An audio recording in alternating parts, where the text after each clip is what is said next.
Are you a founder or CEO who has dreamed about scaling and growing your business? You're looking forward to having more time freedom, time for your family, time to travel, or really just time to build and work on that vision that you always wanted to build when you started your business, just can't seem to get around to it? Are you really looking forward to when you actually get to enjoy the fruits of your growing business instead of being stuck inside of it? You've seen other business leaders achieve this, but you're just not quite sure how to achieve this in your business. Well, tell me, does any of this sound familiar? You feel like you're tangled in the weeds of your business. You're just struggling to maintain everything that is already running. I mean, forget about focusing on growth and innovation. And yes, you have tried outsourcing in the past, but you just ended up having to do more work to fix things that weren't done quite right. And of course, you know about SOPs. You've tried SOPs, but nobody's following them. It's not really making things better after all of that work. And at the end of the day, it's just afraid that it's all going to break. Your customers are going to start to notice. Your team is going to start to notice, or even you as the entrepreneur and leader of the business are going to just burn out and get tired of the whole thing. This is what it feels like when you're stuck in survival mode. And when you're stuck in survival mode, you can forget about growth. You can forget about all of that exciting stuff. You're just trying to hold everything together in its current state. You can forget about that vision that keeps you up at night that you're just longing to build. You don't have time for that. If this sounds like you, I can help.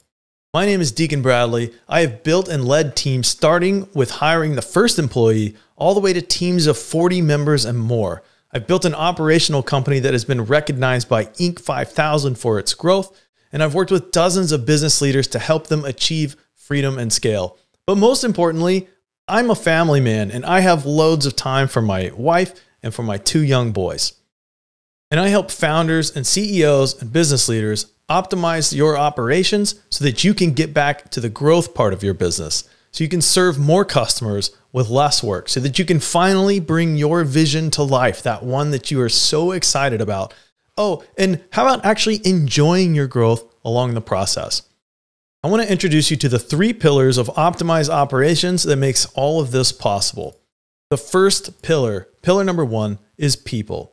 And people is really just a team of people who can reliably fulfill what your customers need with minimal input from you, the CEO. I'll put that part in bold.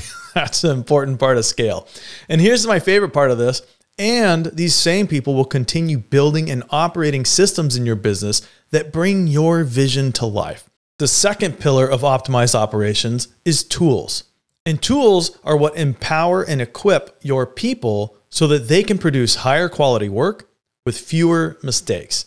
Pillar number 3 of optimized operations is what I like to call control. And control ties people and tools together in a high impact environment that high performers thrive in. Now, to install all of this stuff, not every business is starting in the same place. So your path to optimize operations is going to look completely different from someone else's. There is no one-size-fits-all solution here. So let me break down a little bit about how I get this going in your business. The first step is what I like to call mapping. And mapping is really a discovery process where we're going to build a money map. How does money flow through your business? How do you generate revenue? We're going to build a risk map. Where are the high risk areas in your business that have to be operated effectively? And then the last 2 are really focused on the operations as a whole. And as you, as a CEO, a friction map is going to find wasted time where there's rework happening in your business. And the time map is going to figure out what in the world is sucking up all of your time as the business leader and keeping you away from that vision stuff that you're really good at. The second step is installing tools. This includes things like project management, a knowledge base, and a communication system. Those are the 3 core tools that every business must have to operate smoothly. You may already have these, they may just need a tune-up, but all 3 of these have to be in place and functioning at a high level to create optimized operations. Phase number 3 here is what I like to call telemetry. We need to know how things are working now in your business. And so we're going to start to measure some key things so that we know if we're on the road, off the road, if the engine is overheating, or if we need to put some fuel in the tank. Phase 4 is extraction, We're going to use the maps that we built earlier to figure out the high priority places to begin in your business and start extracting your knowledge from your team so that not everybody has to run to you or to someone else to get the answer to a question. We're going to start replicating ourselves with extraction. The next phase is control. This is about building a team that loves and uses your systems, okay? The control element is where we start to add in accountability and things like that that are going to make this machine really start to work. And then finally, we get to the optimization step. This step is last because we need a machine built that we can optimize, and now we can start improving it. The exciting part is your team are the builders when we get to this part. This is not you, the CEO, trying to figure out how to be an operator. This is about your team doing this stuff for you within this framework. Now, this will work for you even if nobody else on your team exists right now to lead the operations and your plate as the CEO is completely full already. And this also works if you do have somebody overseeing the operations, but things just aren't quite as smooth as you had hoped yet. I want to give you two examples here. First is Reed Lambright. When I met Reed, his business was flat.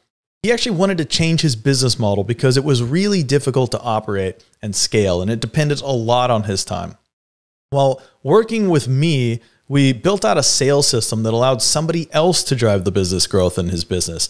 We installed people management systems that transformed his team from Reed having to think of everything and pick up all the extra slack into a self-managing all-star team that takes almost none of his team and works faster and higher quality than before. And we designed 2 new roles that will continue bringing Reed's vision to life. As a result, Q1 of this year was bigger than all of last year combined. His team has become self-managing in a lot of ways, and it's freeing up time. And Reed still knows everything that's going on with the business, even though he's a little more out of the day-to-day. And my personal favorite part as a dad myself, Reed just had a baby girl and is getting to spend more time with her without worrying about his business. This is Ralph Burns. Ralph started with a team of 8 people when I met him. None of those people were managers. They all reported directly to him. And so he was actually the hub. Everything in the business depended on Ralph. And he had some SOPs. He was actually way ahead of most businesses in this regard, but they were long and cumbersome and they weren't really being used by anybody. So it was hard for Ralph to replicate himself. The whole business depended on him.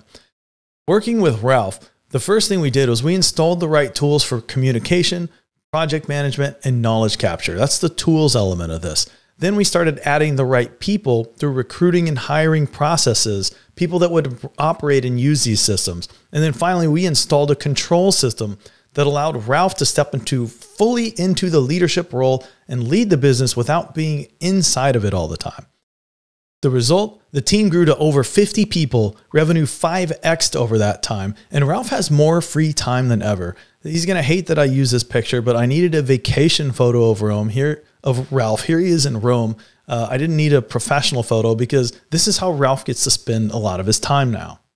If this sounds like you, if this is resonating with you, and you're a founder or CEO who wants to get back into growth mode instead of being held back by operations, you want to be able to spend more time building your vision instead of figuring out operations, and you want to spend more time in your strengths as a CEO, as a founder, the same strengths that got you to where you are now, and less time trying to learn something that frankly isn't your gift, then here's what I would suggest.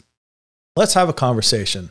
There's a link on this page where you can fill out a brief form, tell me about your business. Then you'll have the chance to schedule a time for us to talk one-on-one. On that call, we'll go deep into where are you struggling, where are you stuck, and if it's a good fit on your side as well as on my side, we'll talk about ways we can work together, whether that's as an ops advisor or as a fractional COO. My mission is to help founders and CEOs bring their visions to life.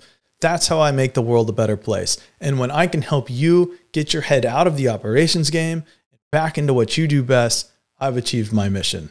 I'll talk to you soon. Fill out the form, schedule a time. We'll talk soon.